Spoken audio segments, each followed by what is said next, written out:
Pas de son. J'ai pas de retour de son. Pas de retour de son.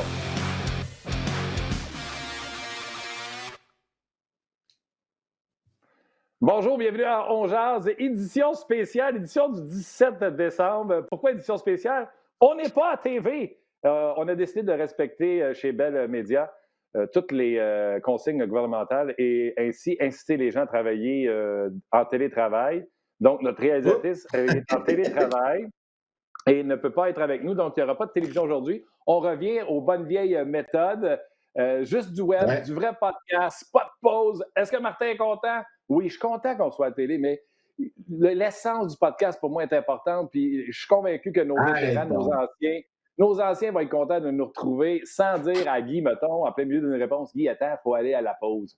Fait que, on porte les masques. J'espère que vous les portez également. Prenez soin de vous autres, prenez soin de vos kids. En plus, les kids sont à la maison présentement pour faire l'école à la maison. Salutations à tous les professeurs, les enfants qui sont à la maison, parce que les enfants sont à la maison, fait qu'ils font l'école, mais à midi, ils sont plugués sur le podcast On Jase. Et une grosse salutation également à mon partner, Yannick, je roule mes airs, l'évêque de Sorel. Comment ça va? Je roule mes airs. Ah ouais, roule-moi un air, là, maintenant qu'on n'est pas à TV. Roule-moi en gros. Sorel. Sorel. Moi, je fais attention à ça. Mais ça, c'est de naissance. Hein? On a ça de naissance dans mon coin. C'est comme à Québec. Ils disent pas des poteaux à Québec, c'est des poteaux. Mais ouais, c'est ça. On a chacun nos accents selon nos coins de pays. Hey, là, je t'écoutais là, délirer au début. Là. Voyons donc, c'est correct, ça va bien. Moi, je trouve que tu fais une bonne job pour les pauses. Ça va super bien. C'est juste que là, aujourd'hui... oui, c'est moi qui en ai hérité. Ben, c'est toi qui étais le meilleur.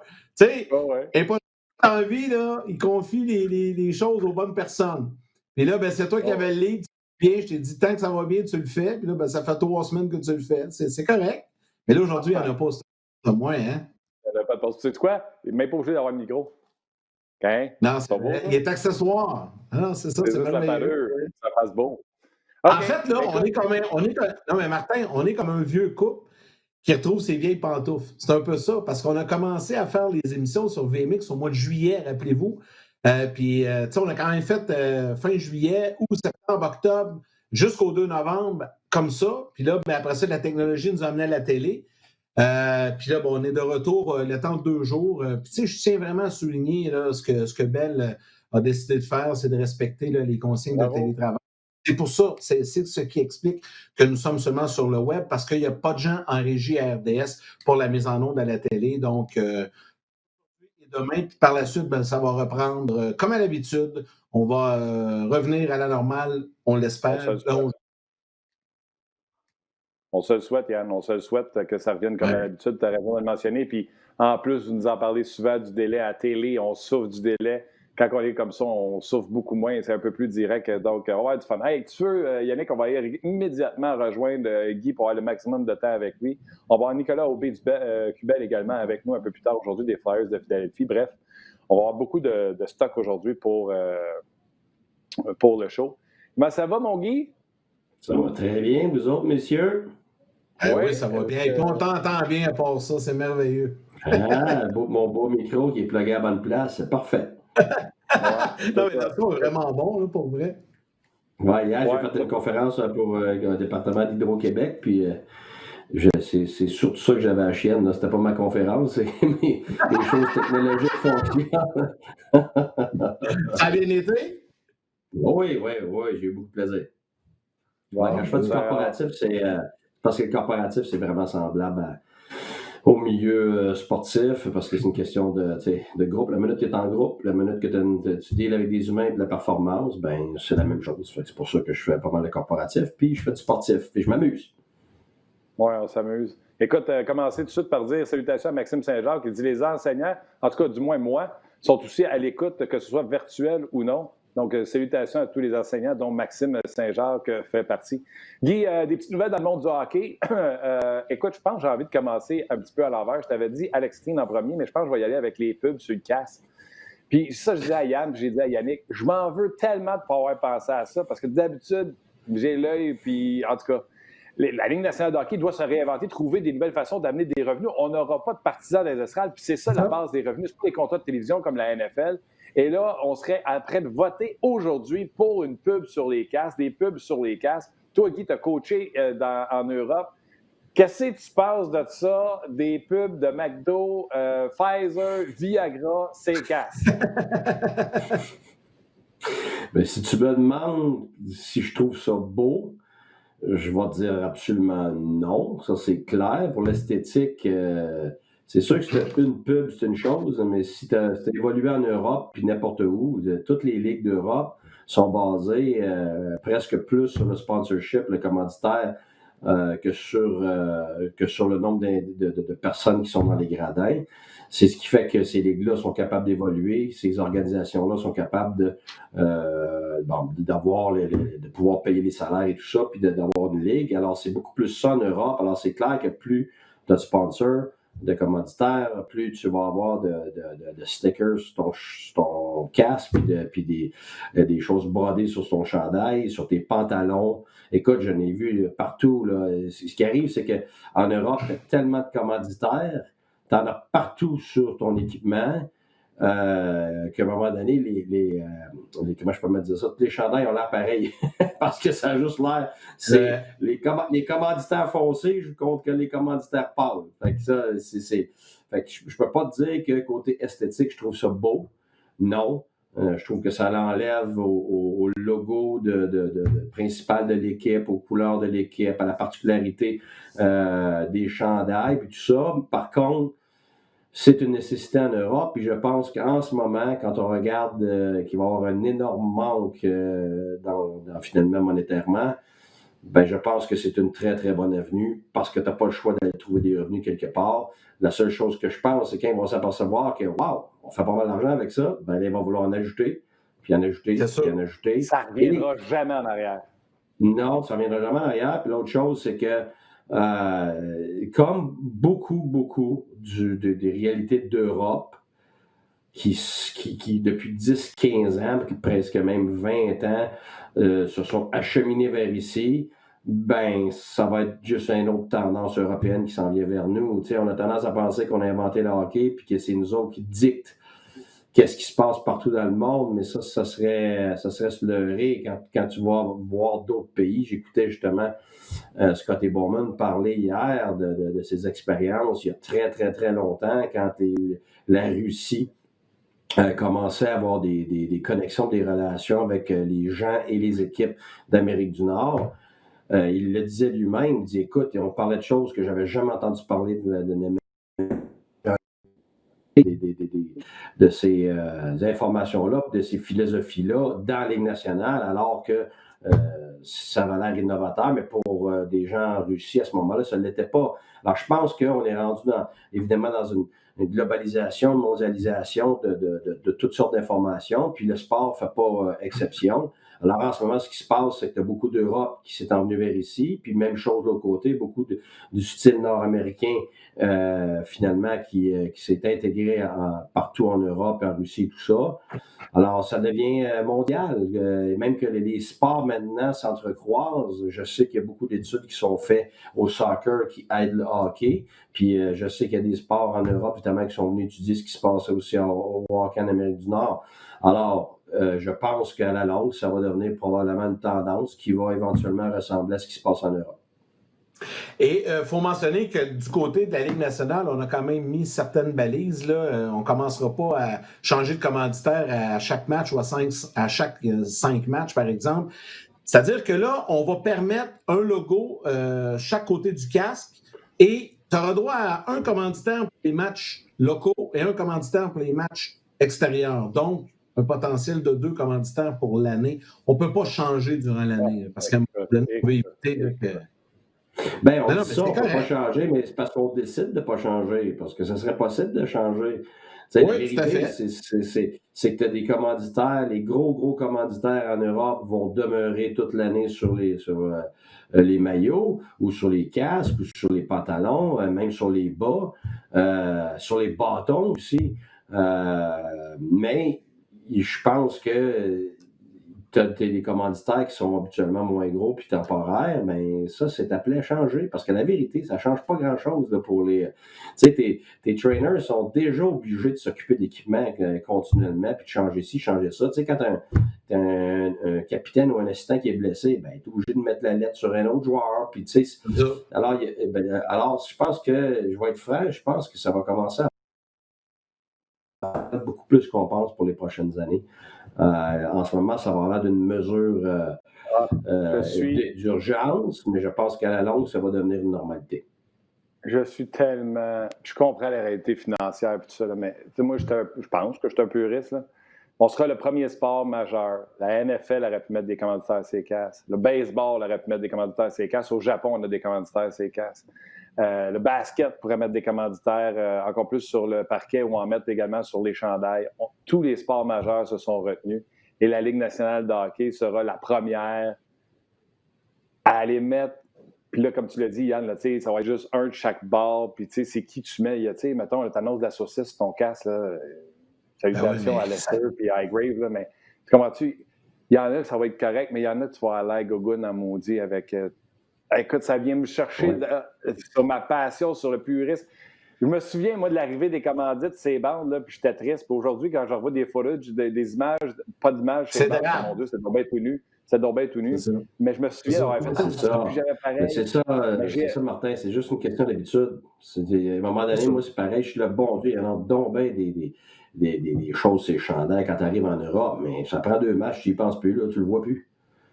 C'est ça. Tu le vois plus. Sauf que le propriétaire, il voit l'argent, donc la Ligue, il voit l'argent parce qu'ils en ont besoin. Ah ouais. C'est ce qui fait, par exemple, c'est ce qui va faire en sorte en Suisse, tu es capable de payer tes joueurs locaux beaucoup plus, tu es capable de payer tes étrangers beaucoup plus. C'est ce qui fait que ta Ligue est meilleure, c'est ce qui fait que tu développes plus de joueurs. Alors, l'impact n'est pas juste monétaire, l'impact est aussi sur la qualité du spectacle et éventuellement aussi sur la qualité des amphithéâtres. Tu sais, quand tu fais assez d'argent, ben, tu es capable d'offrir un amphithéâtre qui est attrayant pour tes partisans, donc ça attire plus de partisans. Tu sais, c'est pas juste de l'argent pour être de l'argent, c'est de l'argent qui est traduit en une meilleure qualité, puis une meilleure opportunité pour les spectateurs, puis pour autant que ce soit à la télévision, que ce soit en personne. Alors, je suis d'accord, je suis comme toi, j'aime bien ça, les beaux chandails tout propres, tout ça, mais à un moment donné, si la Ligue n'est pas capable de fonctionner monétairement, ben, tu n'as pas le choix de trouver des solutions. Puis, tu sais, on ne se contente pas des menteries. Là, ce qui se passe en ce moment, okay, même avec les vaccins, tout est beau, tout revient au normal au mois de septembre. Là, la Ligue nationale va avoir des répercussions pour de 5 à 10 ans de ce qui se passe en ce moment. C'est tout. C'est la même chose comme le reste de la société. Là, là c'est beau, on a des mesures pour aider les gens, puis on reçoit de l'argent du gouvernement, tout ça, mais où est-ce que le gouvernement va prendre cet argent-là pour plus tard? Ça va finir dans nos poches. Là. Ça va sortir de nos poches à nous autres, là, parce que le gouvernement ne peut pas continuer comme ça, vitam aeternam, avec des mesures d'urgence, puis à donner de l'argent que finalement, à un moment donné, tu n'as pas. Mais c'est pareil pour tous les autres business. À un moment donné, tu sais, pourquoi il y en a plein qui font faillite en ce moment? Pourtant, si tu regardes leur passé, tu dis, waouh, ils ont les reins solides, waouh, c'est une organisation de premier plan, ou bien c'était une entreprise de premier plan, puis ça fait 50 ans qu'ils existent, puis ils ont fait faillite déjà, après quelques mois, parce que on a tendance à penser que les organisations, ils ont beaucoup plus d'argent qu'on pense. C'est ça. L'argent, ça tombe pas du ciel. Là. Quand elle rentre pas, ben, tu n'es pas capable de payer tes billes, ben, à un moment donné, ça n'existe plus. Fait que c'est là que je pense que mesure d'urgence, ça s'applique au hockey comme partout dans la société. Je veux juste faire une parenthèse, Yannick. Je veux juste faire une parenthèse, Yannick, parce qu'il y en a qui m'écrivent depuis que j'ai dit qu'on va être le premier sport majeur. Il y a Olivier et Charles qui disent Martin, il y en a déjà dans la NBA, puis ils l'ont fait de façon très polie. Il y a Jérémy qui, comme d'habitude, est très, on va pas dire impoli, mais on va dire cowboy dans son commentaire. Martin, t'es dans le champ! On aime ça se faire parler de même, Jérémy. Merci. NBA, mais c'est bon, Jérémy. Martin, il aime ça, là, ça le craint. Puis après ça, il part de 4e vitesse à 5e vitesse après. Attends que tu as de l'accroche, là, Jérémy, tu vas voir. Fait que dans la NBA, on a discuté d'ailleurs un peu comme, si tu veux, dans la Ligue canadienne de football qu'on a ici, de côté, il y a le capitaine d'un bar. Fait que eux, les chandails de la NBA, c'est Nike d'un côté, qui est le producteur des chandails. Et exemple, à New York, c'est le WM de Waste Management. Les Suns ont PayPal sur le côté. Donc, ils ont tout un petit logo là au côté de où il y aurait le capitaine, mettons, au hockey. Je ne suis pas sûr si l'image est bonne, mais des Thunder, c'est le logo de Twitter. Je ne suis pas sûr que c'était Twitter. Et commanditaire, tu as GE avec les Celtics, Harley Davidson, je pense, avec les Bucks de Milwaukee. Tu sais, Martin, bref, honnêtement, vas-y. On est en 2021. Là. Il est temps que tu arrives en ville et tu lâches la vieille garde. Là. À un moment donné, là, dans la vie, il faut évoluer. Puis ça, c'est une belle façon de rentrer de l'argent. C'est une belle façon aussi de vendre plus de chandails. Et là, il y a un commentaire, il y a Steve Elward qui écrit, les gars, capotez pas avec ça. Les gens achètent les chandails de l'Impact. Puis il y a le gros logo BMO à l'avant. C'est vrai. À un moment donné... tu vas t'habituer à ça, c'est pas grave. Moi, je pense pas que c'est dramatique, puis c'est une façon de rentrer de l'argent. Je vais prendre 2 instants pour saluer des gens sur Facebook, puis on est revenu à la bonne vieille méthode avec mon téléphone. Salut les boys, première fois que j'écris, que j'ai la chance de vous suivre en direct. Congé surprise pour moi, comme pas mal de monde, mais je vous écoute religieusement tous les jours. J'adore votre show, c'est Réal Dauphinet. Simon Boudreau, t'en as parlé tantôt. Je pense que les professeurs aussi sont plugués sur le show pendant l'heure du dîner. Manu, Nadeau, Bisson, comme dans le bon vieux temps, je vous écoute depuis le début. Première fois que je vous salue. Good job, les boys. Il y a Jean-Philippe Delorme. Hey, les gars, n'oubliez pas de saluer les camionneurs parce que comme moi, il y en a beaucoup qui vous écoutent en différé ou dans le camion. C'est vrai, c'est vrai. Ils font beaucoup de routes. Hey. Donc, on ça, j'adore ça. Sérieusement, là, c'est super que les camionneurs... oui, non, moi, j'adore ça parce que c'est vrai, les autres, ils en passent du temps à écouter puis à se promener. Puis, si on est capable d'égayer leur voyage, ben tant mieux. Et là, Guy, en passant, il y a Cal Rodrigue qui écrit je vais parler à mon employeur. Guy pourrait venir nous parler. Maintenant que tu as un bon micro, on pourrait faire une conférence avec Guy. Fait que voilà, le message est passé. Il y a plein ça va me faire plaisir. Ben oui, c'est sûr, les gens réagissent. Mais c'est ça, dans le fond, tu sais, Martin, moi, ce que je dis, mon point là-dedans, c'est que c'est sûr que le chandail du Canadien, j'ai de la misère à l'imaginer avec un logo de commanditaire et tout ça. Éventuellement, on va passer à autre chose, puis c'est pas grave, tu sais. La jeune génération, tu sais, c'est sûr que nous autres, on les limite un peu, là, puis les plus vieux, peut-être que ça va les déranger. Mais tout ce qui est en bas de 40 ans, là, je te le dis, là, moi, j'ai 3 ados à la maison, s'en fiche, qu'il y ait un logo de commanditaire. Les autres, ils ont le chandail du Canadien ou peu importe de leur équipe préférée. Ça les dérange zéro. Zéro. C'est mon opinion. Je suis d'accord avec toi. Mes enfants, moi, on était à Berne, puis notre chandail était rempli de toutes sortes de logos, puis ils n'avaient jamais remarqué. Pour eux autres, c'était ça, c'est tout. C'est ça. C'est ça, exact. En tout cas, regarde, non, mais c'est de l'opinion rendu là. Tu sais, c'est de l'opinion. Moi, qu'est-ce que je t'ai dit? Non, mais t'as raison, Martin, que c'est plus beau. T'as raison que c'est plus beau, là. Je pense pas que personne va disputer ça, là.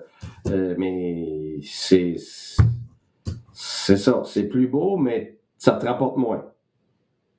Ah, ben oui, c'est ça.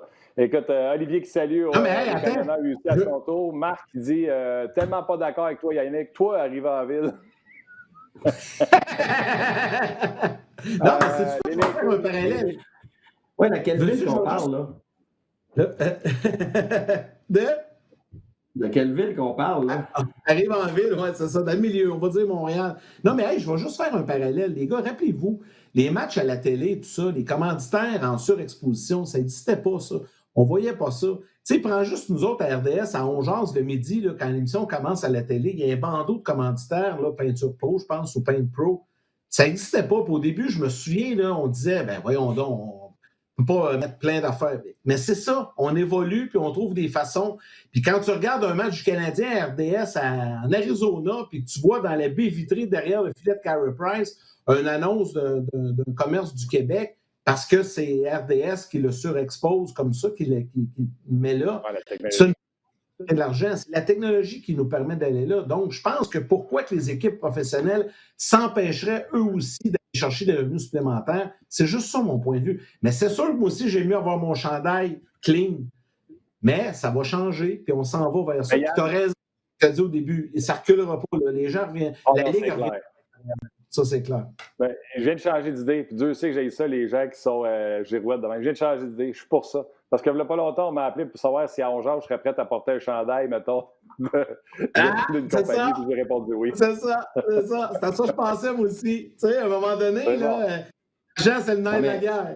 Ouais, mais tu pensais que si tu avais, parce que là, tu penses à des logos de saucisses et ces affaires-là, mais tu pensais que si tu avais un logo qui encourageait des organisations qui aident les gens, des logos qui aident être contre le racisme et ainsi de suite, là, il y a toutes sortes de choses qui peuvent être positives par rapport à ce qu'on peut afficher sur le casque et les maillots et tout ça. Mais le D'ailleurs, problème, Guy, avec les NBA, avec les noms, les mots, là, Justice, Black Lives Matter, je trouvais ça exceptionnel. Ouais. Et comme ça, c'est génial, mais tu sais. Ça pourrait être un collant du cas du Canadien, on jase RDS. Ben, je me regardais avec ma peinture, j'étais coudonc, je dormais dans le peigné, mais c'est parce que c'est les cheveux du gars dans ma peinture. Fait que là, ouais, c'est ça, regarde, c'est ça. Mais t'as des patins chez le bord du cou. Là, on est trop sur l'esthétique aujourd'hui. Il faudrait rentrer dans un sujet avec un petit peu de profondeur. Là. Go! OK, on va dans le hockey. Vas-y, Yann. Peut-être un petit mot sur Alexander Steen qui annonce sa retraite aujourd'hui. Guy, tu voulais passer un petit mot là-dessus? C'est sorti ce matin, là, les Blues ont confirmé la nouvelle. Il va se retirer. Il y a des blessures, puis c'est pas facile dans son cas, puis il a décidé de prendre sa retraite. Peut-être un peu surpris que ce soit à ce moment-ci. La saison va commencer dans pas long, mais probablement que c'était trop souffrant. Ben oui, puis honnêtement, ça arrive à plusieurs joueurs. Il y en a qui sont capables de toffer un petit peu plus longtemps, puis il y en a d'autres qui, évidemment, sont pas en mesure. Tu sais, moi, je me rappelle, Steve Eisenman me contait que ces dernières années, là, il y avait des problèmes de cou, les vertèbres et tout ça, il y avait des opérations, son genou. Ces dernières années, ça a été atroce à subir, si tu veux. Tu vois pas ça à la télévision quand tu les regardes jouer, ces gars-là, mais les gars qui jouent longtemps, puis surtout des gars comme Steen, qui, il y avait quand même c'est un two-way player, ce qu'on appelle en anglais, un joueur qui jouait les deux sens de la patinoire, donc qui avait du leadership en plus, et qui est un gars qui payait le prix physiquement. Donc, ces gars-là ont tendance à évidemment être plus blessés que les autres, puis à la longue, sans dire moins durable, parce qu'ils jouent longtemps habituellement. Ils sont plus maganés finalement quand ils finissent. Alors, écoute, ça me surprend, mais ça ne me surprend pas dans un sens parce que c'est ce genre d'individu-là qui a été là-bas. C'est sûr que c'est loin de Montréal. Hein. Des joueurs comme ça, souvent, on en entend moins parler, mais nous, de l'intérieur, que je veux dire à l'intérieur, c'est les coachs, les joueurs, parce qu'il y a quand même un intérieur comme environnement auquel les médias pensent qu'ils ont accès, mais pas vraiment. Les partisans aussi. Alors, c'est comme une sous-culture qui fait son chemin. Et puis, nous, on entend les vraies affaires. Puis souvent, il y a des choses qui sortent, il y en a d'autres qui ne sortent pas, mais la grande majorité ne sortent pas. Puis Steen, c'était un de ces individus-là qui était vraiment important dans ce groupe-là, là-bas, mais qui perdait avec les années, évidemment, certains de ses atouts. Mais qui ne perdait pas son leadership, qui ne perdait pas ses intangibles. Je pense que les Blues vont peut-être s'en ressentir. C'est quand on perd Peter Angelo puis qu'on perd Steen, c'est énorme. Les gens ont très vite tendance à dire « Ah, c'est pas grave, on va le remplacer par tel jeune, tel jeune. » Ben oui, mais là, c'est parce que tu parles de la performance. Là. Ben, c'est ça. Tu parles de la performance sans savoir si cet individu-là, a les intangibles. Puis il faut comprendre que pour chaque leader, il y a des ramifications sur des individus. Alors, si lui a de l'impact sur 5, 6, 7 individus, le jeune ou le nouveau, même le pas jeune, le nouveau qui arrive, il n'y aura pas d'impact sur ces 5, 6 individus-là particulièrement. C'est pas comme ça que ça se passe, parce que c'est une question de personnalité, une question de rôle, puis tout ça. Alors, un nouveau peut arriver, puis avoir des ramifications sur des gars qui ont déjà des ramifications avec d'autres personnes. Alors, tu viens peut-être de perdre ta maximisation de ces 5, 6, 7 joueurs-là. Puis si tu en perds 2, ben, tu peux peut-être perdre la moitié de ton équipe. C'est ça que j'explique souvent quand je fais des conférences. C'est l'impact du leadership sur les ramifications sur les individus. Alors, ça te prend minimum un tiers de ton équipe qui a une forme de leadership ou un autre. Alors, quand on parle des équipes qui ont 1 ou 2 bons leaders, ben, c'est extrêmement déficient parce que c'est comme un professeur. Un professeur va enseigner pour 15 élèves. C'est pas la même chose qu'un professeur qui enseigne pour 35 élèves. Mon épouse l'a été, un professeur, puis quand elle avait 35 élèves et plus, elle était complètement débordée parce que tu ne peux pas te donner individuellement autant et aussi efficacement. Alors, c'est certain que ton travail n'a pas les mêmes répercussions, mais c'est la même chose pour le coaching.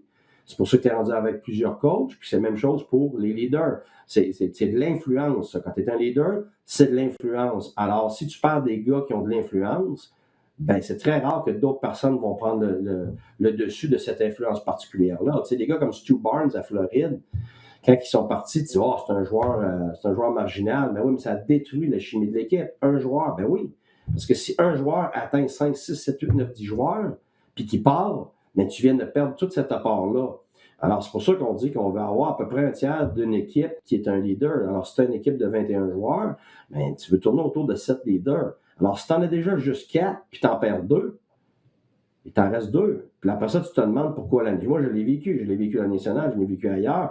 Un gars comme Olun, pour nous autres, après notre première année, c'était un désastre perdre ça. Mais un désastre. Pourquoi? Parce que des gars comme Gagné, qui avaient de l'influence, Bergenheim, Dominic Moore, tu sais, c'est tous des gars qui avaient ben oui, même chose, McCarter avec les sénateurs. C'est des gars qui ont tellement d'influence sur les autres que quand ils sont plus là, ça crée des vides gigantesques. Alors, après ça, tu dis, ouais, mais comment ça se fait? Ils ont juste perdu un joueur. Non, tu n'as pas juste perdu un joueur. Tu as perdu son apport à lui, mais l'apport qu'ils ont sur les autres, parce qu'ils rendent ces gars-là meilleurs. Là, tout d'un coup, ils sont plus là. Ils sont plus meilleurs. Puis en plus, ils sont comme perdus parce qu'il se passe que c'est que les leaders qui demeurent en place, exemple, un Martin Saint-Louis ou un Le Cavalier, ben là, ils ont bien plus de pression parce qu'eux autres, il faut qu'ils étalent leur pression puis leur apport sur encore plus d'individus. Fait que c'est ça l'effet du leadership des intangibles. C'est pour ça que quand les gens regardent juste les statistiques, ils passent à côté du plus important qui sont les intangibles, parce que c'est ça la colle entre les individus. C'est pour ça que tu fais des individus de premier plan, puis tu fais une équipe avec un paquet de talents, comme mettons Edmonton pendant 12 ans, comment ça se fait qu'ils repêchent des choix de première ronde tout le temps comme ça, puis qu'ils n'étaient pas capables d'avancer? C'est parce qu'il n'y avait pas les intangibles capables de coller tout ça ensemble. Alors ça devient un paquet d'individus avec plein de talents, mais qui n'est pas capable de fusionner. Une des raisons, d'ailleurs, Yann et Guy, je pense que le Canadien a toujours refusé de caler une reconstruction et de tout vendre. Parce que quand tu rentres des recrues, il faut faire que tu partes aller chercher du leadership. Le Canadien a décidé de garder son leadership et de rentrer des jeunes joueurs autour de ces leaderships-là. Je pense qu'il est un bon leadership en chez Weber, Carey Price. D'ailleurs, même ceux qui pensent que Weber est rendu trop vieux, s'il y a une équipe canadienne aux Olympiques, chez Weber sera encore une fois sur cette équipe-là pour tous les intangibles qu'il amène, en plus d'être un bon défenseur, même s'il a ralenti. Guy, je reviens aux Blues, là. Ils perdent Pietrangelo, ils servaient de bord, ils vont signer Torrey Krug. Torrey Krug n'est pas reconnu pour être un grand leader comme Pietrangelo l'était. Perdent Alex Steen, qui était un autre excellent leader. Par contre, ils en ont beaucoup du leadership. Ils ont Parayko, ils ont O'Reilly. Je m'attends à ce qu'O'Reilly soit nommé capitaine. David Perron, à sa façon, je suis convaincu, c'est quelqu'un qui a appris la game, quelqu'un qui a compris la game, puis je pense qu'il amène un certain leadership dans son équipe. Puis je ne dis pas ça parce qu'il est sur le show, mais à force d'y parler, j'ai une idée de ce qui se dégage dans le vestiaire de sa part. Est-ce que tu peux avoir assez de leadership pour compenser ou du leadership perdu, c'est du leadership perdu, point final?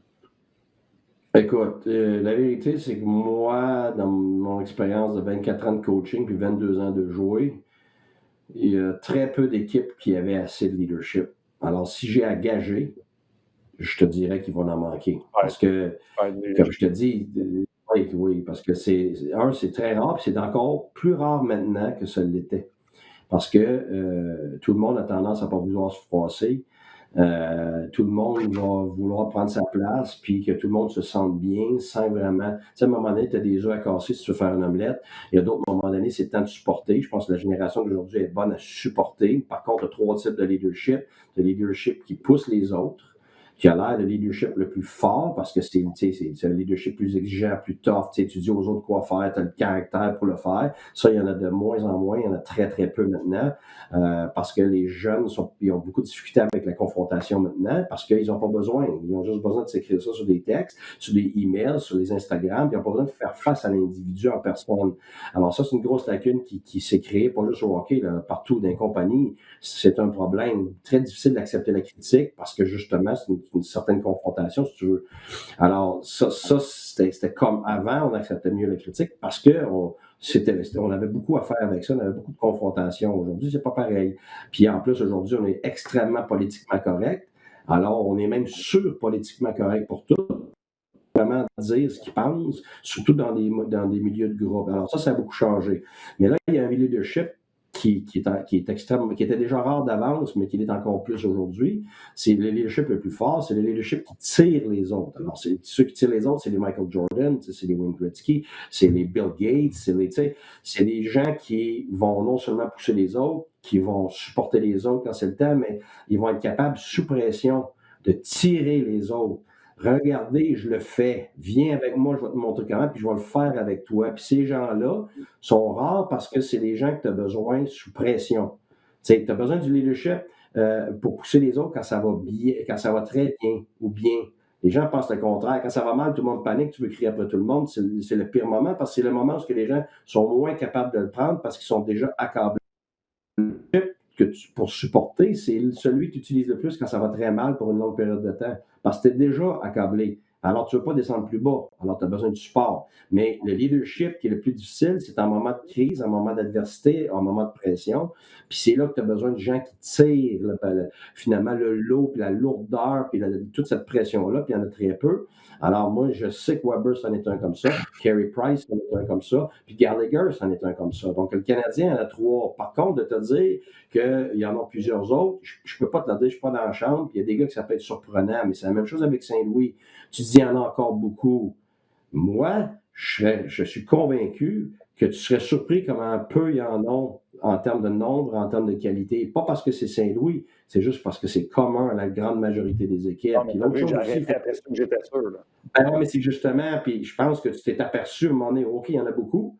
Puis je sais, je fais toujours la même erreur, puis tout le monde fait la même erreur, les gérants font la même erreur. C'est qu'OK, c'est pas grave, on va enlever tel gars, on va enlever tel gars. On calcule pas l'impact, après ça, on le réalise. Oh boy, oh shit, qu'est-ce qui s'est passé là? Tu sais, nous autres, à Ottawa, on a perdu Chris Kelly. Les gens vont dire Chris Kelly. Oui, c'était gigantesque après la première année. Pourquoi? Ah oui, parce que Chris Kelly, c'est le gars qui avait le caractère, la prestance, le background, l'expérience, pas juste d'avoir gagné Coupe Stanley, c'est sa personnalité. C'est une question d'influence, le leadership. C'est pas une question de statut, puis de capitaine, puis de premier. T'es-tu le premier ministre? C'est pas ça. C'est est-ce que tu as de l'influence? Est-ce que les gens vont te suivre? Puis Chris Kelly était capable, justement, de mettre Faneuf, puis de Carlson, tous ces alpha mâles-là, de les amener à être sur la même track. Alors, c'est pas donné à tout le monde de faire ça. Puis pourtant, il était sur notre 4e ligne. Alors c'est là que les gens ne comprennent pas. Tu sais, moi, je suis convaincu que Thompson à Montréal avait un gros impact. Mais les gens vont dire, on va le remplacer par un jeune. Oui. Sauf que là, tu viens de perdre l'impact de quelqu'un qui avait de l'influence sur peut-être 4, 5, 6, 7, 8 individus. Fait que, tu sais, si c'était moi, personnellement, en termes de leader, ça. Parce que moi, je sais que tout repose sur le leadership et sur tes intangibles. Les intangibles, c'est quoi? Moi, vous les définir. C'est le leadership, les relations, puis la chimie. C'est ça qui fait que ça se tient. C'est ça qui fait que tu progresses plus que normalement. Tu sais, pourquoi? J'en ai un, Guy, là. Oui, vas-y. J'en ai une en lien avec ce que tu viens de dire. C'est une question du public. C'est Mathieu Coulombe qui pose une question. Guy, est-ce qu'une recrue qui arrive dans la Ligue peut déjà avoir les intangibles et les qualités de leadership pour influencer même les vétérans de l'équipe? Sidney Crosby. OK, mais ouais, c'est ça. Ça n'est pas un parfait exemple. Tu veux dire, il y en a eu d'autres? Oui, il y en a eu d'autres. Il parle d'une recrue. Oui, puis c'est parce que tourne tout autour, finalement, d'une culture de mérite. Les gens qui vont influencer les autres, c'est parce qu'ils ont, on dit la personnalité, mais c'est quoi la personnalité? C'est ton attitude en premier, c'est ton éthique de travail, puis c'est ta discipline. C'est les 3 non négociables dans n'importe quel environnement. Alors, quand tu as quelqu'un qui a plein de talent, mais qui n'a pas l'attitude, puis qui n'a pas de discipline, tu n'as pas de leadership, c'est le contraire, tu es un cancer.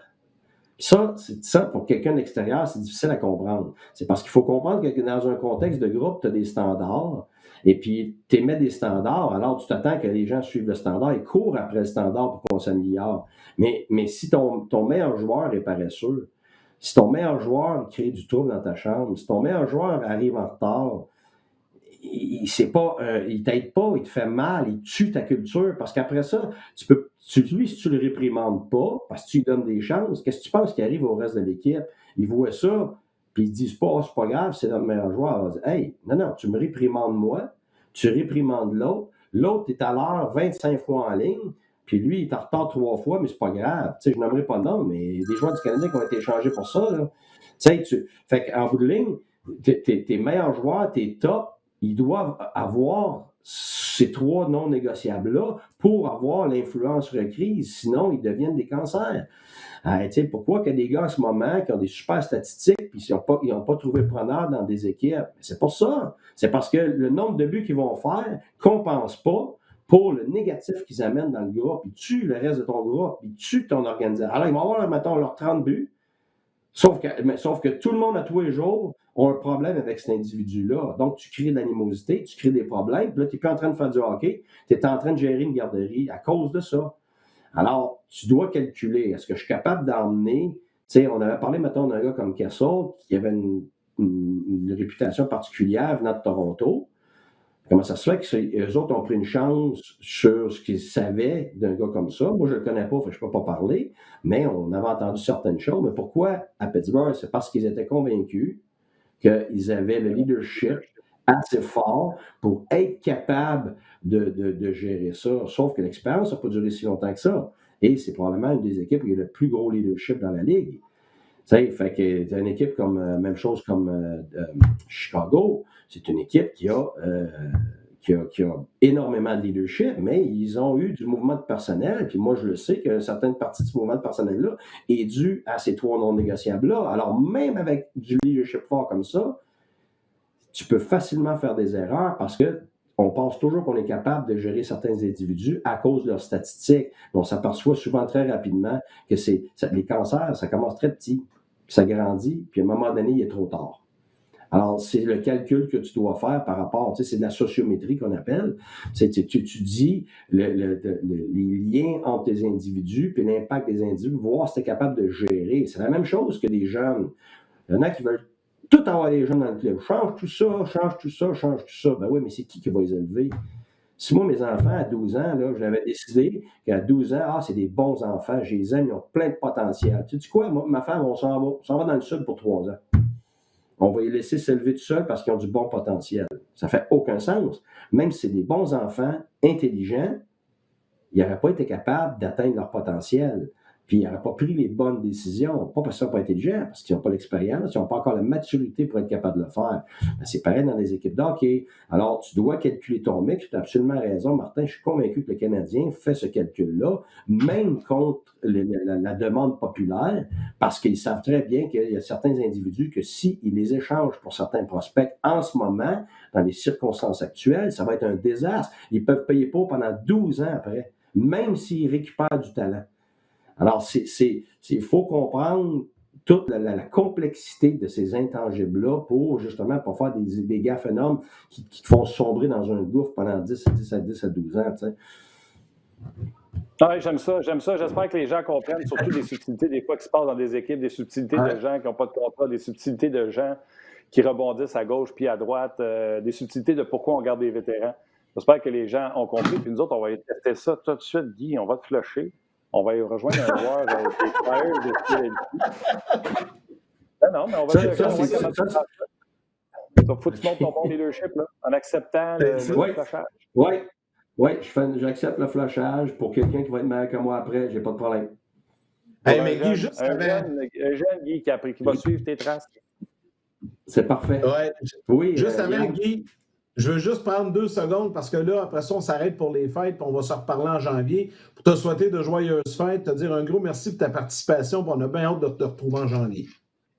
Ben, c'est pareil pour en janvier, on espère qu'on va pouvoir avoir un peu de hockey concret. Comme ça, on ne sera pas obligé de parler de commanditaires sur le chandail pendant 20 minutes. C'est le casque, Guy. C'est le casque. Tu m'as compris, c'était le casque, Guy. Ah, OK. Joyeux Noël. C'est bon. Santé, Joyeux Noël. à toute ta famille. Santé. À vous aussi et aux gens là, extraordinaires qui nous suivent. Merci. Ciao, bud. Alors voilà, le coach Guy Boucher. Évidemment, il y a Nicolas Aubé-Cubel qui est là. Là, je ne sais pas si le signal est bon. Là, je vois. Il a l'air jamais un peu. Il a l'air jamais. Lis les commentaires des gens, là, on va le déjammer, ouais. Ben, en tout cas, on l'entend. Salut, Nicolas. Yeah, boy. Non, je pense qu'on va être obligé. Ouais. Je pense que, regarde, Nicolas, on va te laisser faire une reconnexion. Des fois, ça prend juste ça, c'est pas compliqué. Donc, on va te laisser faire ça. Pendant ce temps-là, on va saluer des gens. Puis dès que tu es prêt, on te rembarque avec nous. Beaucoup de gens qui nous écrivent, Martin, sur le site rds.ca, sur Facebook également. Bon, il y a Patrick Guyet qui nous a écrit. Salutations à Mathieu Coulombe également. Salutations à Steve, il y a Carl, Jean-Philippe Delorme, Manuel, je n'ai pas son nom de famille, puis je te laisse le rds.ca. Il y a sûrement plusieurs commentaires. Salutations à Patrick Beaulac, Jonathan Audex, je souhaite des bonnes fêtes, des joyeuses fêtes à Guy, Carnot, Jean-Luc Pigeon, Éric. Tu sais, y avoir deux groupes de leadership incompatibles, c'est une excellente question. On a tellement parlé de leadership que cette question-là n'a pas touché. Eh bien, c'est une bonne question. Éric qui dit regardez, Taze a changé les Hawks dès son arrivée. Deuxième plus jeune capitaine ever à l'époque, derrière Sidney Crosby. C'est un excellent point également pour lui.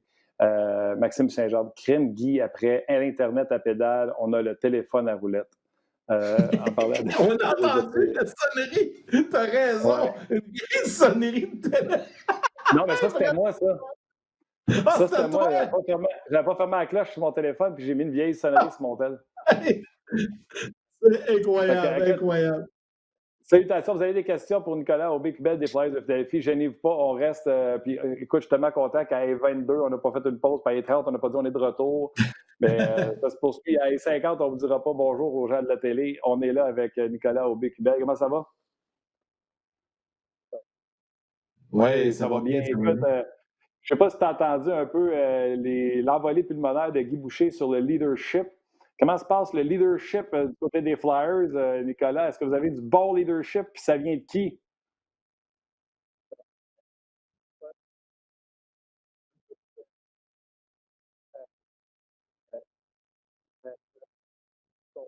Seigneur.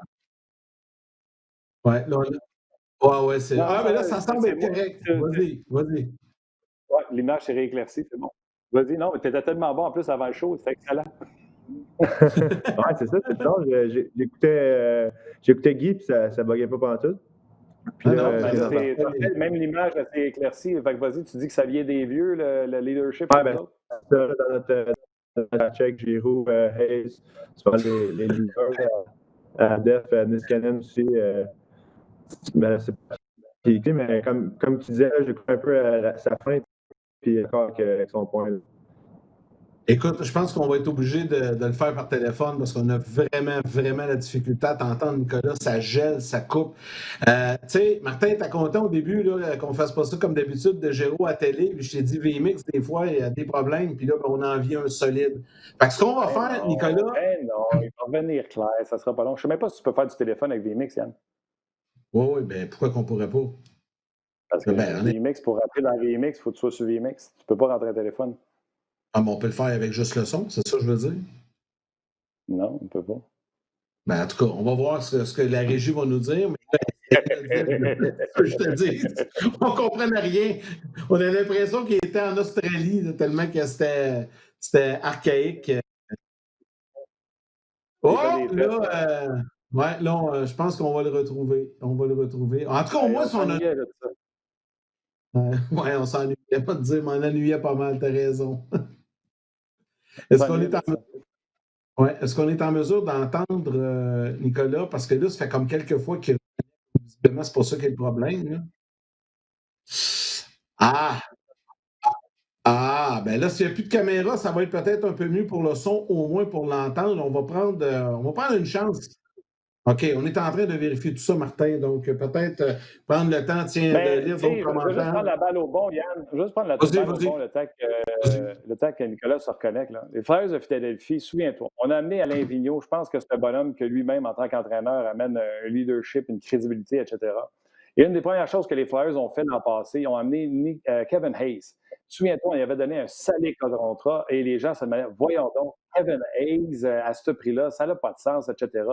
Et un des premiers noms que Nicolas vient de nous nommer dans le groupe de leadership, les Giroux, Voracek, etc., mais il a nommé également rapidement Kevin Hayes. Ben, tu sais, quand on dit, là, à Onjaz, arrêtez de voir les choses qui sont évidentes. Exemple, le nombre de points de Hayes puis son contrat, puis on fait ça n'a pas de sens. On parle avec Nicolas Aubé-Kubel, puis la première affaire qu'il dit, le troisième nom qu'il nomme quand il parle de leadership, c'est Kevin Hayes. Alain Vigneault le savait, il l'avait eu avec les Rangers. Les gens qui se sont outrés de voir Hayes arriver avec les Flyers, on a vu à quel point il a été utile pour les Flyers en séries éliminatoires. Il fait toute la petite bullshit qu'un coach aime défensivement et offensivement. Puis Nicolas, tout de suite en partant, s'est mis à parler de leadership en parlant de Kevin Hayes. J'adore ça. J'espère que les gens... Ça marche-tu, là, Nick? Oui, je t'entendais parler de Kevin. Ah! Là, on a le son, c'est excellent, c'est merveilleux, on va bien t'entendre. Vas-y, Martin. Peut-être la tempête de neige à Philadelphie qui fait bugger mon Wi-Fi. Oui, c'est ça, j'ai vu ça tantôt. Ben oui, elle fait il fait pas beau. Ici, ils appellent ça une tempête de neige, là, mais en vrai, on n'a même pas eu un pied de neige. Oh, bien vrai. Non. Tu vois ces autoroutes, ces rues, là, personne ne sait comment chauffer, là, personne n'a de pneus d'hiver, rien. Toi, qu'est-ce que tu fais? T'as amené des tailleurs d'hiver pour l'hiver à Philadelphie? Ben, moi, j'ai un Jeep, fait que j'ai déjà 4 roues motrices, ça va mieux, là, mais je te dirais ici, là, le monde sont toutes. Personne conduit, puis tout le monde reste chez eux dès qu'il y a un peu de neige. Non, mais c'est vrai que c'est fou. Ça m'est arrivé à Philadelphie il y a une couple d'années. J'étais allé en tournage, puis on était en voiture, puis quand on a quitté, il y avait une tempête. Il annonçait 10 cm de neige. Puis c'était l'enfer sur l'autoroute. On était comme, voyons donc, qu'est-ce que c'est ça? Mais ils sont tellement pas habitués de conduire dans la neige que c'est un peu ça que tu nous décris aujourd'hui. Ah, exact. Nous autres, c'est juste un jeudi normal au Québec. Ici, c'est une tempête. C'est ça. Comme les écoles, les gyms aussi. Puis... Ah, ben ici, c'est de retour.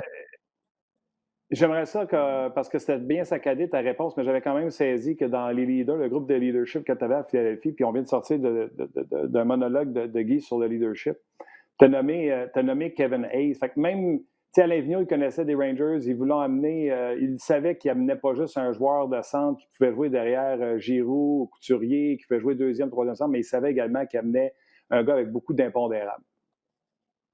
Oui, exact. Depuis qu'il est arrivé dans le vestiaire, là, tu le vois que c'est un gars qui est vraiment à l'aise, super gentil, charismatique. Puis je pense qu'il a vraiment aidé. Il y a eu un départ un peu lent là, avant Noël l'an passé. Mais tu vois que tout le long de la saison, là, il a pris en confiance. Puis en série, je pense que c'est un de nos meilleurs joueurs. Nicolas, on s'est parlé, nous, quelques fois au cours de l'été. Je sais que toi, tu es retourné à Philadelphie, ça fait un bon bout de temps, depuis le mois d'octobre, je pense, fin octobre. À quoi ça ressemble tes journées? Parce que là, on s'attend à un retour bientôt, mais tu sais, octobre, novembre, décembre, comment tu as vécu les derniers mois de préparation, tu sais, au niveau de l'entraînement? Et tout ça, c'est compliqué quand tu ne sais pas quand est-ce que ça va reprendre? Ah, exact. J'ai fui la zone rouge. Dès que Montréal est tombé en zone rouge, je suis parti à Philadelphie. Là, ça me prenait mes restaurants. Puis non, je niaise. Ma blonde est ici, fait que ça faisait du sens de revenir ici, me remettre à m'entraîner. Surtout qu'à Sorel, où que je viens, c'est un peu plus dur de s'entraîner, d'avoir du temps de glace. Fait que pour moi, de venir à Philadelphie, c'était juste logique. M'entraîner, me mettre prêt pour la saison, même si on n'avait pas de date décidée. Puis depuis là, que je suis revenu, je te dirais que ça se passe super bien. On s'entraînait au début, c'était 5 gars à la glace avec un skill coach qui appelle, parce que les entraîneurs n'ont pas le droit de venir sur la glace avec nous. Donc, c'est juste un gars qui nous faisait des drills, des pratiques, puis on s'entraîne vraiment fort. C'est bizarre, tu sais. À chaque année, d'habitude, je reviens au Québec au début de l'été, en mai, dépendamment de mes séries. Puis c'est là que je m'entraîne fort jusqu'en août. Puis cette année, c'était vraiment plus short. Là. C'était octobre-novembre que je m'entraîne. OK. Puis comment tu as vécu, parce que tu l'as dit, là, tu ne peux pas t'entraîner au Québec. David Perron, lui, nous a dit qu'il est testé minimum 4 fois semaine à Saint-Louis, puis il s'entraîne le plus souvent possible, puis il dit qu'il y a plusieurs gars à Saint-Louis. Toi, Philly, est-ce que bien les gars sont venus? David disait presque tout le monde, puis es-tu testé aussi souvent? Là, parce que David disait vacciner les spectateurs pour qu'ils puissent venir nous voir. Nous autres, là, c'est tellement blindé comment ils nous testent régulièrement que nous autres, il n'y a pas grand-chose qui peut nous arriver. Vacciner les spectateurs en premier. Vous autres, C'est-tu le même système de vaccination? Êtes-vous vacciné aussi souvent? Puis est-ce que vous êtes presque complet également? Testé, tu vois. C'est quoi, j'ai Ouais, exact. On se T'es fait vacciné. au début de la semaine et à la fin de la semaine, quand on s'entraîne. Puis, effectivement, moi, je te dirais, je pense qu'il y a eu un cas dans toute l'année, là, même avec les séries, dans notre équipe. Fait que, les gars sont sérieux. Là, quand je retourne chez moi, je prends pas de chance. En même temps, les restaurants sont pas ouverts. Je n'irai pas dans des bars ou quelque chose pour peut-être contaminer mes coéquipiers, surtout quand on se rapproche de la saison. Mais je te dirais que ce qui arrive dans les autres sports, je le comprends. Là, le virus est partout. C'est pas parce qu'on joue au hockey et qu'on fait attention qu'on a moins de chances de l'avoir. Là. Je te dirais, tu peux l'avoir à l'épicerie, n'importe où. Là, même ta famille. Là, c'est dur à dire. Y a-t-il pas mal de joueurs des Flyers qui sont revenus? Là? Vous vous entraînez à combien? Là? Est-ce qu'il y a plusieurs groupes ou vous êtes une dizaine de joueurs d'arrivée? Comment ça marche, vous autres? Là? Dans le mois d'octobre, on était 7 à 9 joueurs. Puis en ce moment, on est rendu 12. Parce qu'il y a 3 Suédois qui sont arrivés. Puis là, ça s'en vient tranquillement. Là. Carter Hart vient d'arriver, Farabee. Puis les gars, d'après moi, ceux qui patinent chez eux, ils vont venir plus tard. Parce qu'ils ont déjà un système pour s'entraîner. Mais les plus jeunes, d'habitude, ou ceux qui n'ont pas accès au gym, ils vont venir plus tôt. Est-ce que tu es un jeune joueur encore dans la Ligue? Est-ce que tu te tiens au courant des négociations par l'entremise de tes coéquipiers? Est-ce que tu es encore plus impliqué qu'on le pense puis tu participes aux appels de l'association des joueurs? Comment tu vis ça, là, cette situation-là, négo, qui est réglée, mais qui reste juste à mettre de l'angle un peu sur le papier puis confirmer ça avec la signature? Est-ce que tu te tiens au courant d'une façon ou d'une autre? Ouais, on a un group chat là, dans notre équipe, puis on a Giroux qui s'occupe, qui parle pour notre équipe au comité des joueurs, puis on a aussi James Van Riemsdyk qui était dans le comité des joueurs. Fait que c'est vraiment les autres qui mettent les updates sur le groupe. Une fois de temps en temps, ils nous mettent un lien, ils nous offrent d'écouter le meeting. Mais comme je te dis, c'est souvent juste beaucoup de parler, puis à la fin des meetings, ils font tout le temps un résumé. Fait que je pense que j'ai fait 1 ou 2 meetings, puis j'ai trouvé ça long. Je me suis dit, moi juste lire le résumé. C'est le fun, le résumé. Mais ouais, c'est ça. Pas que ça va être pas, mais je vais aller le résumé, je vais en savoir autant. Là, Je te comprends. C'est pas grand-chose. Hein. Il y a beaucoup de questions des gens qui réagissent en direct dans nos médias sociaux à RDS, page Facebook, rds.ca. Puis il y en a une, entre autres, je vais la prendre parce que ça faisait partie de mes questions aussi. Ben, en fait, il y a 2 personnes. Il y a Stéphane et Patrick qui te demandent comment c'est de travailler avec un trio d'entraîneurs francophones, parce qu'on ne voit pas ça beaucoup dans la Ligue nationale. Et toi, tu as la chance de côtoyer Alain Vigneault comme entraîneur-chef, Michel Therrien et Yann Laperrière comme entraîneur adjoint. Les gens veulent savoir comment ça se déroule. Parlez-vous en français de temps en temps, entre vous autres? Ouais, c'est entre nous autres quand il n'y a pas tout coéquipier proche. Là, on se parle en français. Mais tout le reste, c'est en anglais, je te dirais. Mais je suis vraiment, vraiment chanceux d'avoir ces 2 coachs-là. Même si c'était francophone ou anglophone, je pense qu'avec toute l'expérience qu'ils ont, puis vraiment, j'ai une bonne opportunité cette année d'être avec eux.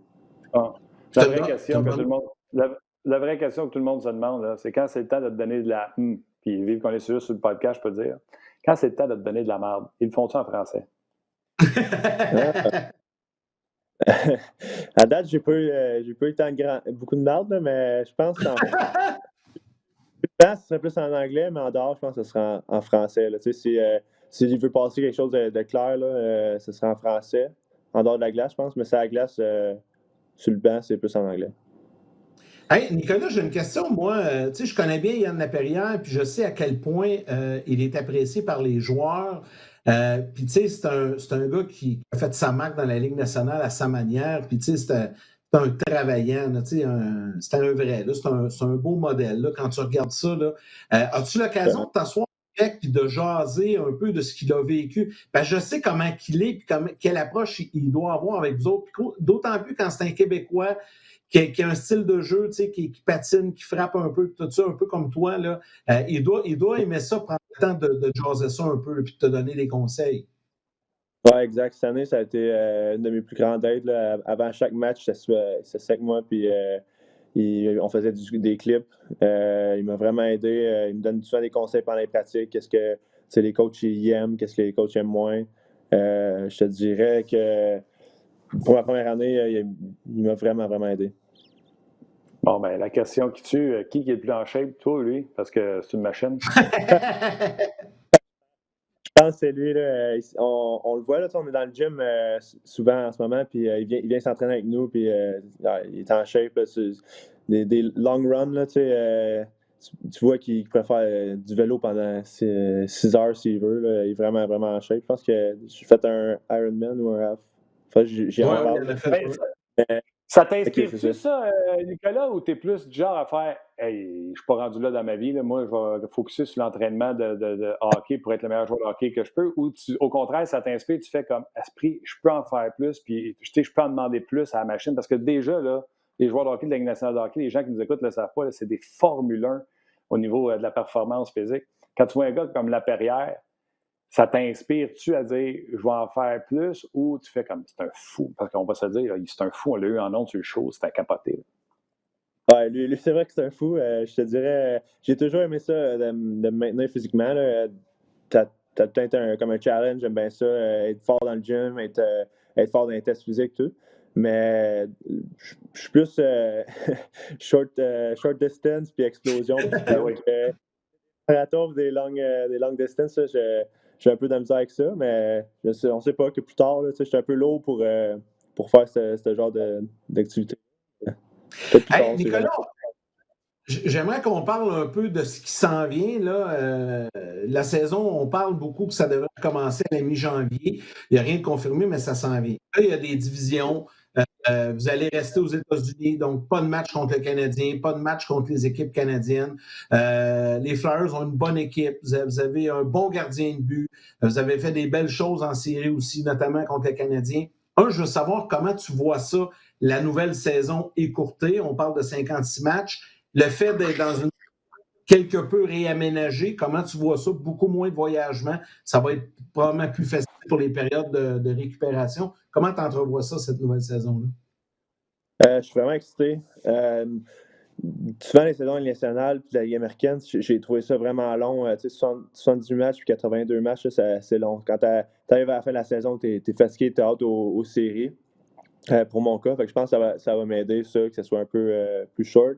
Le voyagement, c'est pas de quoi qui me dérangeait. Là. J'aimais ça aller dans l'Ouest puis d'être du temps sur la route, c'est le fun.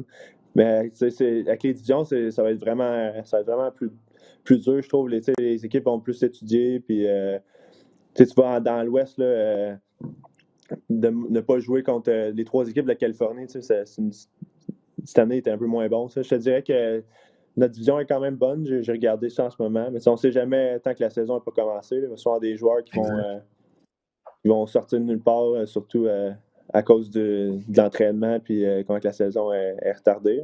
J'ai vraiment hâte de voir ça.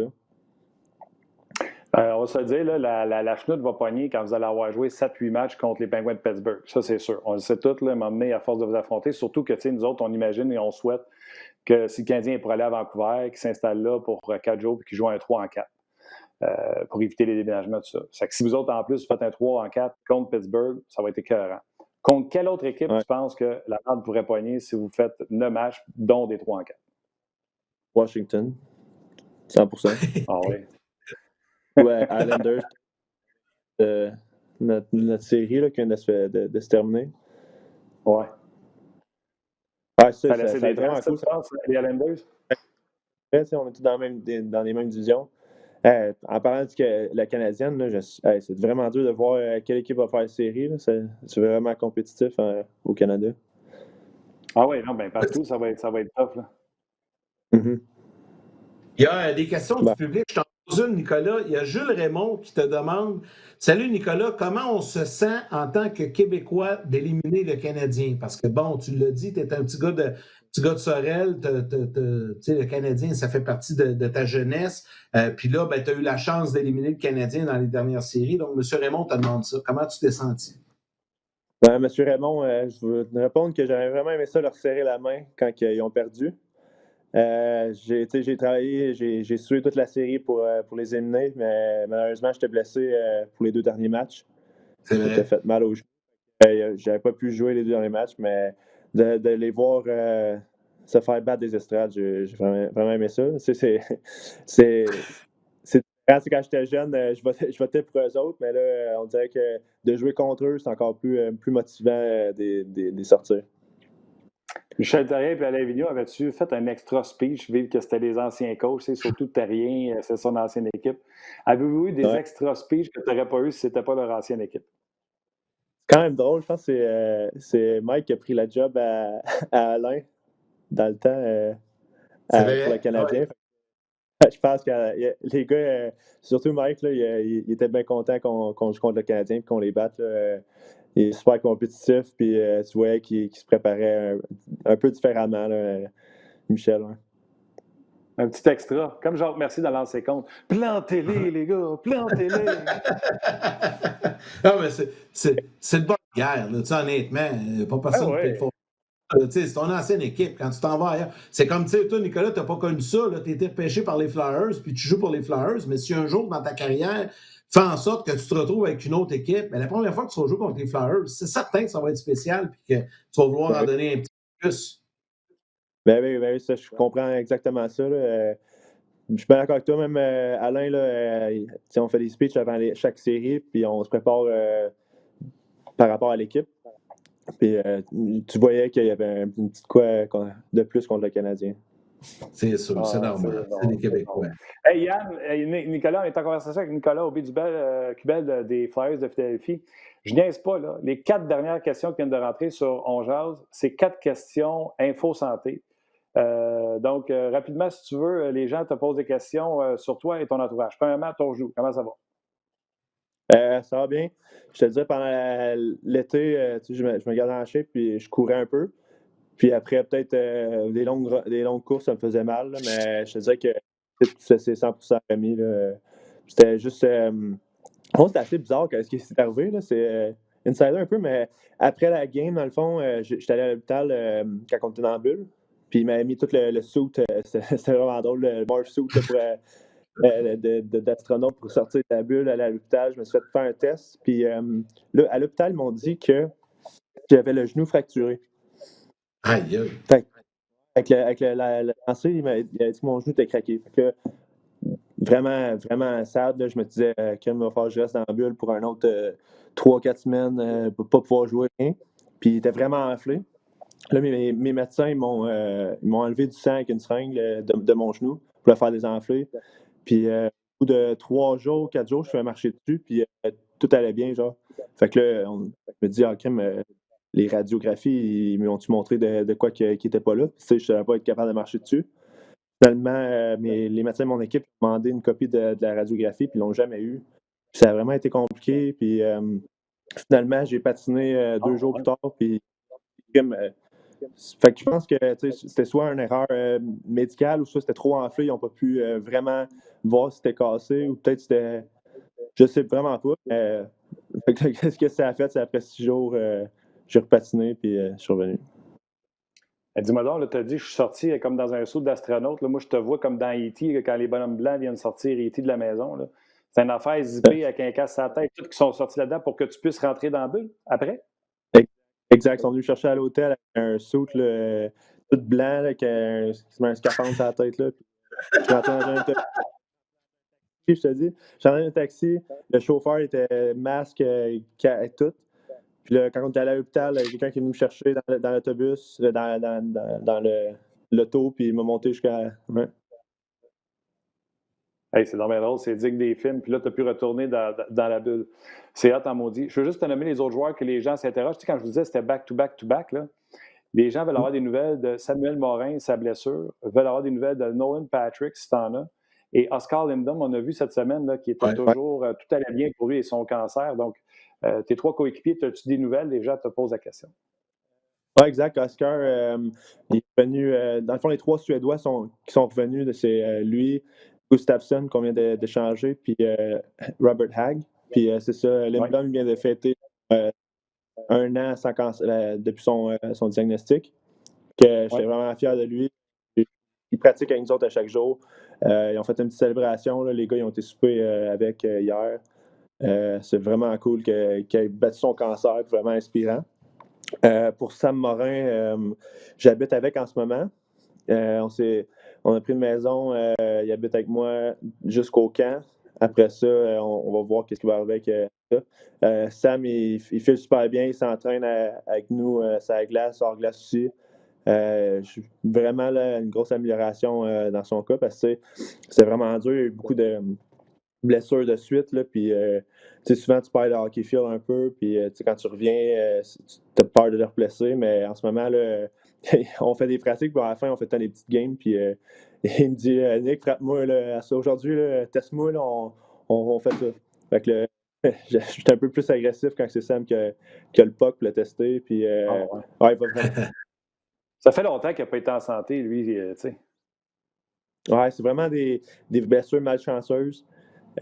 Puis, tu sais, il me disait avant, il n'a jamais été blessé. Tout son junior, tout son hockey plus jeune, là, il n'a jamais été des grosses blessures, rien. Puis c'est vraiment 3-4 blessures vraiment malchanceuses. C'est un gars qui a vraiment du potentiel. Le physique, il est là. Je te dirais, le mindset aussi, il est là. Tu sais, je te dirais, si ça avait été moi qui avais eu les 4 blessures, je n'avais pas joué pendant 3 ans au hockey, je serais peut-être dans un mindset différent que lui. Mais il est encore vraiment concentré. C'est un gars, vraiment un professionnel. Là, j'habite avec, il mange vraiment bien à chaque jour, il dort bien. C'est vraiment quelqu'un qui est mindé pour son futur. Wow. Bravo. Puis Nolan Patrick? Nolan, j'ai pas eu beaucoup de nouvelles de lui. Là. J'ai texté cet été savoir comment il allait, puis il me disait qu'il s'entraînait et qu'il patinait chez lui. Mais il est pas ça pourrait juste encore. être des positifs que tu tailles Nolan Patrick qui cogne à la porte parce que l'alignement des Flyers est complet. Un Samuel Morin qui cogne à la porte également, que personne ne voit dans les plans. C'est juste du positif pour vous autres. Je trouve. Avec, comme on va au football, il y a tellement de blessures puis de cas de COVID dernière minute. Des gars comme ça dans un line-up, c'est tout le temps utile. OK. Tantôt, on parlait de Michel puis d'Alain. Le petit extra, tout ça, c'est bien correct, mais on sait que maintenant, c'est pour un match. Puis Yann Lapierre nous a dit il va mettre de l'argent sur le tableau, tout ça. Mais quand c'est une série de même, y a-tu un extra? C'est quoi qu'ils mettent? Ils font-tu tirer une roulotte? Une série contre le Canadien, c'est quoi qu'ils mettent sur le tableau?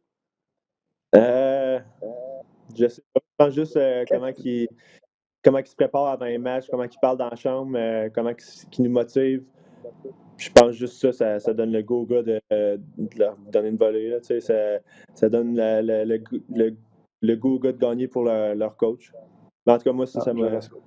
Hey, les gars, j'en ai une pour vous autres, une petite nouvelle qui vient de sortir à l'instant, puis Nicolas va sûrement t'intéresser. Henrik Lundqvist vient d'annoncer qu'il ne jouera pas cette saison avec les Capitals de Washington. Question de santé. Oui, j'ai pas lu en détail, là, mais avec les risques et tout ça, il a pris la décision là, de ne pas jouer cette saison. Donc voilà, ça vient de sortir. Tout chaud. Ça me surprendrait pas qu'il jouait. Comment tu disais ça, Nicolas? Il joue en Europe cette année. Peut-être. Tu sais, rappelez-vous que dans... Oui, puis dans la NFL, il y a des gars qui n'ont pas joué cette année. Tu sais, on parle à Laurent Duvernay-Tardif, mais il y en a d'autres, là. Ça va peut-être arriver dans la Ligue nationale aussi. Il y a peut-être des gars qui vont suivre ce que ça en prend un pour partir la balle, puis il y en a peut-être qui vont décider de ne pas jouer cette année. Surtout des Européens. Ça va être... surtout parce qu'ils ont des ligues là-bas, puis ils ont des bonnes offres, là, des bons contrats aussi. Surtout avec comment que la ligue se dirige, là, si on donne un autre coupeur de salaire, puis les escrocs, puis pour un gars comme lui, c'est quoi son contrat qui avait été offert à Washington? C'était-tu fait échanger ou il avait été agent libre? Free agent. Agent libre. Je sais pas c'était quoi son contrat, mais des fois, il préfère plus d'argent en Europe cette année que d'être deuxième goaler dans la Ligue nationale. Oui, il était pressenti pour être deuxième derrière Samsonov. Et là, ce sera un Phoenix Copley ou un Zachary Fucale. Je vais par cœur, là, ça va être je sais que Fucale avait signé là également. Puis pour le contrat de Henrik, c'était 1 an, 1,5 million. Fait que comme le dit Nicolas, écoute, si, mettons, il ramasse la moitié à cause de l'escroc, à cause des compensations, lui, il fait la mathématique. Je ne jouerai pas, je ne vais pas me mettre en danger. Je vais être deuxième pour le montant d'argent. Il a fait son argent dans la vie. Peut-être qu'il fait comme, sais-tu quoi, on va rester chez nous à 38 ans. Complément d'information, les gars, là, finalement, là, parce que le texte était trop petit, je n'arrivais pas à le lire, mais là, je viens d'avoir l'information. Merci à Joël, d'ailleurs, Joël Cyr aux médias sociaux. C'est une condition à son cœur qui va l'empêcher de jouer, donc c'est relié à un trouble de santé. C'est pour ça qu'il a décidé de ne pas jouer. Donc voilà. Ça s'explique à son âge et tout ça. Hey, on va terminer là-dessus, Nicolas. Merci beaucoup de ta participation aujourd'hui. On t'a pas vu la bête, mais on t'a entendu. Le son était parfait. Donc, je suis bien content qu'on ait eu l'occasion de discuter ensemble. Puis, on va souhaiter sincèrement la meilleure des chances, la plus belle des saisons avec les Flyers. Là, bien, compte tenu que vous n'allez pas jouer contre les Canadiens, on va vous souhaiter de gagner la division. Puis, de peut-être vous retrouver en série encore une fois face à Montréal. Ça serait le fun. Ça serait pas mal intéressant. Ouais, c'est vraiment cool. Merci, Nicolas. Puis, salutations à ton coloc, là, Samuel Morin. Lui souhaite à lui aussi la meilleure des chances. De la santé à vous deux, les gars, pour la nouvelle année. Puis, on se reparle bientôt. Ouais. Parfait. Merci beaucoup. Salut Nick. Merci beaucoup. Hey, sympathique, c'est le fun, hein, cette entrevue-là. On s'en est ça longtemps. Ah oui, ben oui, tout à fait. Donc, on voulait faire le tour. Je voulais vous donner la nouvelle sur Longvis. Ça a sorti. Merci à Joël qui nous a envoyé ça rapidement. Ça vient tout juste de sortir. C'est tout chaud. Martin, comme à l'habitude, on va remercier nos collaborateurs, nos participants. Merci à Nicolas Aubé-Cubel des Flyers de Philadelphie. Merci à Guy Boucher également pour sa participation. Merci à Félix qui était à la mise en onde aujourd'hui. Merci à Valérie à la réalisation. Joël aux médias sociaux. Toute l'équipe de production à RDS. On s'est viré comme ça pour vous présenter l'émission sur le web aujourd'hui. Donc, on vous donne rendez-vous demain. Déjà la dernière de la semaine, mais la dernière en 2020. Enfin, on va passer à autre chose. Demain, pour cette dernière spéciale Championnat mondial junior, Équipe Canada junior, on fait l'heure au complet avec Stéphane Leroux et Normand Flynn. Les forces et faiblesses, quoi surveiller, les équipes qui seront à surveiller. On va faire ça demain. Ça va être bien le fun. Oui, on va être là, on va avoir du fun, comme tu l'as dit. Yannick, un gros merci à toi. Je te rejase demain, puis j'aime bien ça, moi, quand on revient dans nos vieilles affaires comme ça. Fait que, salut, j'aime ça, Yann. quand ça coupe pas. Oui, c'est ça, il y en a eu un peu aujourd'hui. Je vais aller lire, Henrik Lundqvist a envoyé une vidéo, là, je vais aller écouter ça tout de suite, là, sur sa santé. Écoute, il voulait jouer, il avait son équipement des Capitals, toute la kit. Fait que je vais aller regarder. C'est le cœur. Salut! Ciao, buddy.